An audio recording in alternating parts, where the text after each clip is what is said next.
Hey everybody, welcome back to language arts class. Today is Wednesday, April 1st. Happy April Fools. Hopefully you're able to get out there and fool somebody or fool someone at home.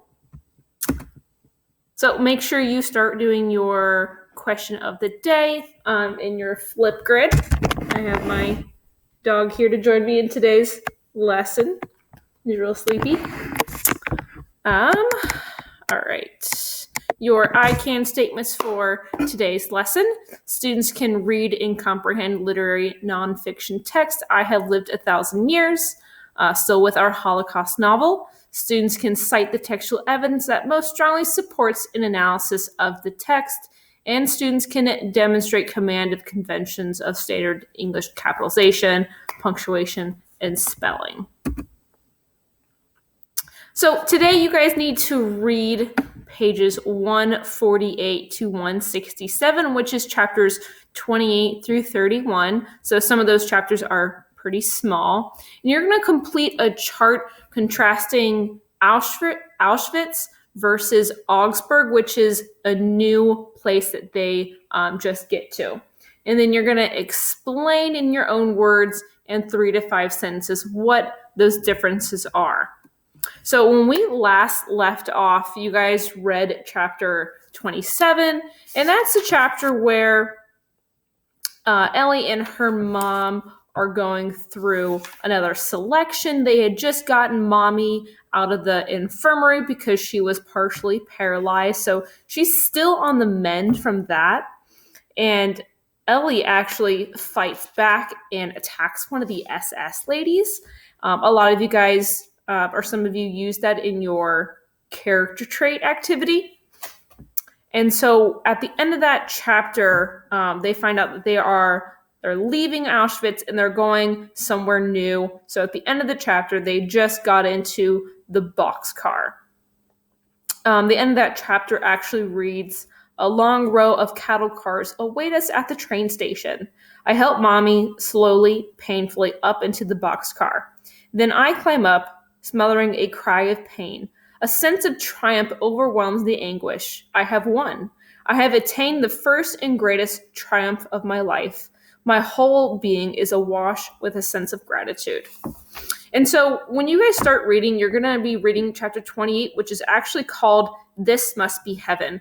And whenever I read this book, these next few chapters always end up being my favorite ones to read.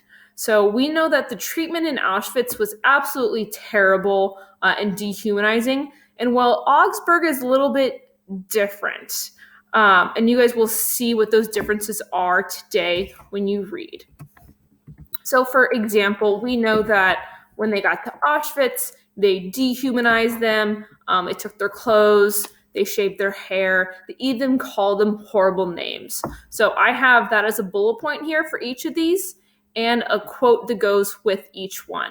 So when you read today, you're going to find a bullet point of how the people in Augsburg are treating them. So again, they are treating them very differently. They're actually treating them like humans. So you're going to write about that and find a piece of evidence. Actually 2 of them to go along with this. Okay? And then we know the food at Auschwitz was also horrible, as well as when they were at, what was the other camp? Camp Plazow. Also, treatment was terrible. They got that one piece of bread, which they actually had to split between them and 4 others. And a piece of evidence, this is bread. It looks like a cake of mud. How do you eat this? Bitten Jackson, 88. We also know that they got a cup of soup. That was often what they got. It is a dark green, thick mass in a battered washbowl crusted with dirt. So it's not only was the food horrible and disgusting, the bowl that they gave it to them also was not clean. It's not disinfected. And it's obviously used over multiple times. So the food you'll see is very different when they get to Augsburg. You're going to find 2 examples and write them in these boxes, and then pieces of evidence that go with them to showcase how the food is different. Okay. Olivia Bitten-Jackson does a great job with her descriptive detail. So include those in your pieces of evidence. Third thing you're going to compare, or really you're contrasting here, is now the living quarters and what the showers are like. We know when they get to Auschwitz, a part of the being introduced into Auschwitz is the very cold shower where water just comes straight out of the ceiling. They don't even really see that that's happening. So I shriek with sudden shock as a cold torrent of water gushes unexpectedly from openings in the ceiling. So that's it, that example. And then secondly, we know that their living quarters as they live in the barracks. There's multiple people who have to sleep in one bed. The surfaces are very hard. It's hardwood. Or even I think in Auschwitz, they might have even slept on the floor as well. The bed consists of wood planks forming even squares covered with army blankets. So when you get to the chapters about Augsburg, you'll see quite how different the living situation is. So their bedding, what's different there, and along with the showers. And again, you'll find quotes. In these examples, I also showed you what your citation should look like. It's Bitten-Jackson with the hyphen there, and then the page number. Okay, so make sure you are double checking your citations.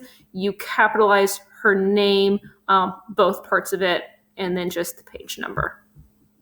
Okay, and then once you have done all of those for, first off, how they treated them, the food, and the living quarters / showers.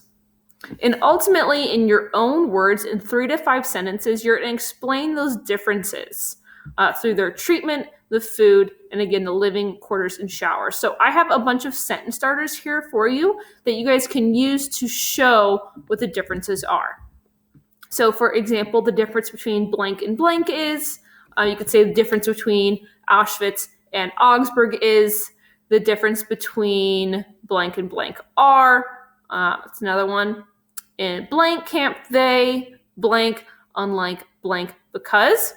So that's another way to structure your sentence. In contrast, however, on the other hand, unlike, whereas.